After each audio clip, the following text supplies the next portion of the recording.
Om Swastiastu, kami dari kelompok 8 akan mempresentasikan materi tentang kepuasan manajerial pada pasar persaingan sempurna. Sebelum saya melakukan presentasi, saya akan memperkenalkan diri terlebih dahulu. Perkenalkan, nama saya Nikoma Sedantari, NPM 687. Karakteristik pasar persaingan sempurna. Sistem ekonomi pasar membentuk persaingan bisnis antar perusahaan satu dengan lainnya. Persaingan pasar membentuk beberapa kategori. Salah satunya pasar persaingan sempurna. Pasar persaingan sempurna terjadi jika jumlah perusahaan dalam suatu industri banyak berskala kecil, sehingga tidak ada perusahaan yang dapat mempengaruhi harga pasar. Pembentukan harga benar-benar terjadi karena keinginan produsen dan konsumen, pemerintahan dari sisi konsumen, sedangkan penawaran dari sisi produsen atau penjual. Bentuk pasar persaingan sempurna ada di bidang produksi dan perdagangan hasil pertanian serta perikanan. Pasar persaingan sempurna adalah satu kondisi pasar di mana terdapat banyak penjual atau perusahaan dan pembeli dengan barang yang diperdagangkan bersifat homogen atau sama, dan penjual atau perusahaan tidak memiliki kebebasan dalam menentukan harga. Karena kondisi tersebut, pihak penjual dan pembeli dalam pasar persaingan sempurna tidak mempunyai kemampuan untuk mempengaruhi harga pasar. Harga produk yang muncul merupakan hasil kesepakatan dan interaksi antar permintaan dan penawaran. Strategi kompetisi pasar persaingan sempurna ada 5 strategi yang efektif yang dapat diterapkan agar bisnis pada persaingan sempurna yang sedang digeluti dapat dikembangkan, yaitu strategi pertumbuhan. Yang kedua itu ada strategi diferensiasi produk. Adalah salah satu strategi dalam bisnis yang paling efektif untuk UMKM. Melalui strategi bisnis ini, jenis ini perusahaan dapat menggali secara strategis. Dan yang ketiga ada strategi harga. Strategi harga seringkali meliputi memperlakukan harga produk yang lebih tinggi dibanding kompetitor, terutama ketika ada di fase awal pengenalan produk. Pelaku UMKM dapat menggunakan strategi ini dan dijadikan sebagai produksi dan iklan yang mungkin telah dilakukan jika sukses diimplementasikan. Presentasi akan dilanjutkan oleh teman saya. Bisnis akuisisi artinya membeli salah satu perusahaan atau lini produksi tambahan dari produk yang sudah ada. Yang E, strategi konten. Di era digital yang semakin canggih ini, strategi konten merupakan strategi bisnis efektif yang wajib dikembangkan secara matang dan diimplementasikan dengan benar. Ketika bisnis Anda menggunakan strategi bisnis yang jelas melalui konten, maka konten Anda akan bekerja secara efisien. 3. Kerangka strategi 5 kekuatan Porter. Menurut Michael Porter, pada tahun 1979, ada 5 kekuatan yang menentukan intensitas persaingan dalam suatu industri, yaitu yang pertama, ancaman produk pengganti.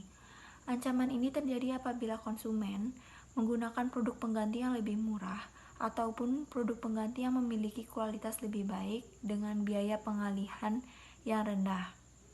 Yang kedua, ancaman pesaing. Kekuatan ini adalah penentu utama. Perusahaan baru bersaing secara agresif untuk mendapatkan pangsa pasar yang besar. Perusahaan kita akan semakin diuntungkan apabila posisi perusahaan kita kuat dan tingkat persaingan pada pasar atau market yang sama tersebut rendah. Yang ketiga, ancaman pendatang baru.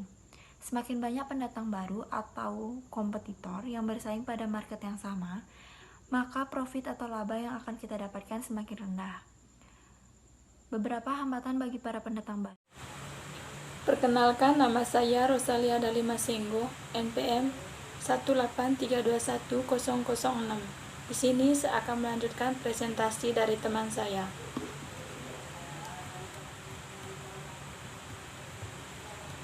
Yang keempat, kurva permintaan dan harga keseimbangan pada pasar persaingan sempurna. A. Kurva permintaan keseimbangan pada pasar persaingan sempurna. Kurva permintaan dapat didefinisikan sebagai suatu kurva yang menggambarkan sifat hubungan antara harga suatu barang tertentu dengan jumlah barang tersebut yang diminta para pembeli. Kurva permintaan berbagai jenis barang pada umumnya menurun dari kiri ke kanan bawah. Kurva yang demikian disebabkan oleh sifat hubungan antara harga dan jumlah yang diminta yang mempunyai sifat hubungan terbalik. Ini tabel dari kurva permintaan keseimbangan pasar persaingan sempurna. Perbandingan lurus antara permintaan terhadap harganya, yaitu apabila permintaan naik, maka harga relatif akan naik. Sebaliknya, bila permintaan, maka harga relatif akan turun. Faktor-faktor yang dapat menggeser kurva permintaan. Yang pertama, faktor harga barang yang diminta. Perubahan sepanjang kurva permintaan berlaku apabila harga barang yang diminta menjadi makin tinggi atau makin menurun. Yang kedua, faktor bukan harga. Kurva permintaan bergerak ke kanan. Perubahan sepanjang kurva permintaan berlaku apabila harga barang yang diminta menjadi makin tinggi atau makin menurun, atau ke kiri apabila terdapat perubahan-perubahan terhadap permintaan yang ditimbulkan oleh faktor-faktor bukan harga. Sekiranya harga barang lain, pendapatan para pembeli, dan berbagai faktor bukan harga lainnya mengalami perubahan, maka perubahan itu akan menyebabkan kurva permintaan akan pindah ke kanan atau ke kiri. Yang ke B, kurva harga keseimbangan pada pasar persaingan sempurna. Ini bentuk tabelnya. Perubahan keseimbangan pasar. Perubahan keseimbangan pasar terjadi bila ada perubahan di sisi permintaan dan atau penawaran. Jika faktor yang menyebabkan perubahan adalah harga, keseimbangan akan kembali ke titik awal. Tetapi jika yang berubah adalah faktor-faktor ceteris paribus seperti teknologi untuk sisi penawaran atau pendapatan untuk sisi permintaan, keseimbangan tidak kembali ke titik awal. 1. Jika harga berubah, terjadi kelebihan penawaran yang menyebabkan harga turun kembali ke PO, titik keseimbangan tetap EO. Yang kedua, kurva penawaran bergeser ke kanan karena perubahan teknologi, titik keseimbangan bergeser dari EO ke E1. Yang ketiga, kurva permintaan bergeser ke kanan karena perubahan pendapatan, titik keseimbangan bergeser dari EO ke E1. Terima kasih. Presentasi akan dilanjutkan oleh teman saya. Baik, saya akan melanjutkan presentasi dari teman saya. Perkenalkan, nama saya Desak Made Melinia Devi, NPM 659. Yang kelima, operasi perusahaan jangka pendek pada pasar persaingan sempurna. Dalam jangka pendek, perusahaan dalam persaingan sempurna dapat menghasilkan laba ekonomi, kerugian ekonomi, atau laba normal.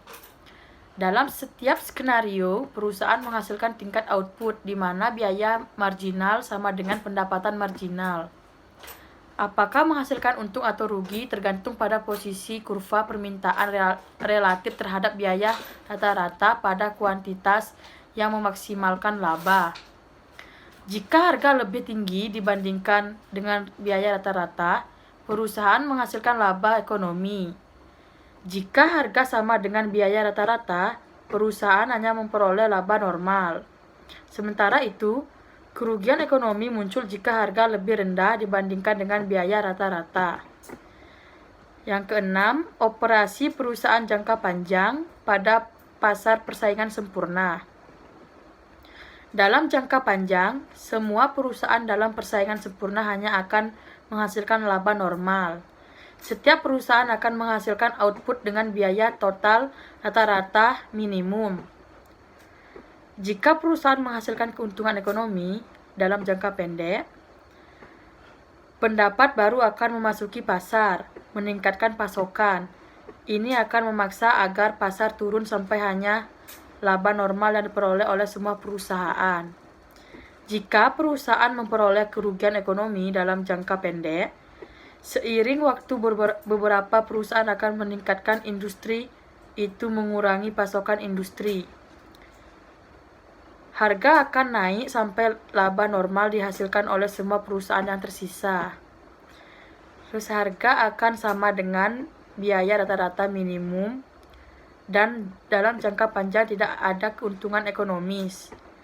Perusahaan masih akan menghasilkan tingkat output di mana biaya marginal sama dengan pendapatan marginal dan terus berusaha untuk menurunkan biaya mereka.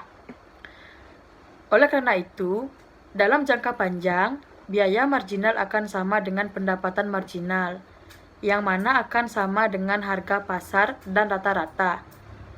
Rata-rata pendapatan akan berada pada titik minimum dari biaya rata-rata.